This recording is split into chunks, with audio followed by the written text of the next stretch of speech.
App එක නම් දැන් ගොඩ අවුරුදු 2021 ඉඳන් පාවිච්චි කරන්නේ. රීලෝඩ් දාන්න අර මේ ඔන්ලයින් බැංකින් යන මේ වැඩ වලට පාවිච්චි කරනවා. අර පහසු ඉතින් අර රීලෝඩ් වලට අර මේ ඩිස්කවුන්ට් එකකුත් හම්බ වෙනවනේ ඉතින් 105ක ඒකත් එක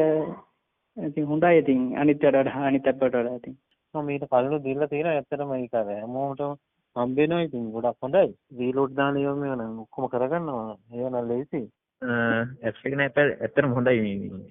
මොකද ලේසි මේ පහසුවක් තියෙනවා ඉතින් මේ පේමස් ඇප් එකේ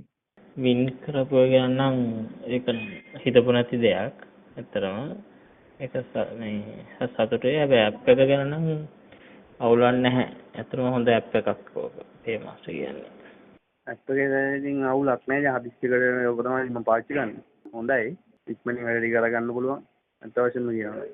නෑ මම මෑතක තමයි පාවිච්චි කරන්න පටන් ගත්තේ කලින් පාවිච්චි කරලා තිබුණා කලින් රීලෝඩ් දාන්න පාවිච්චි කරේ මේ ඇප් එක තමයි මාස දෙකක් තමයි පාවිච්චි කරන්නේ හොඳයි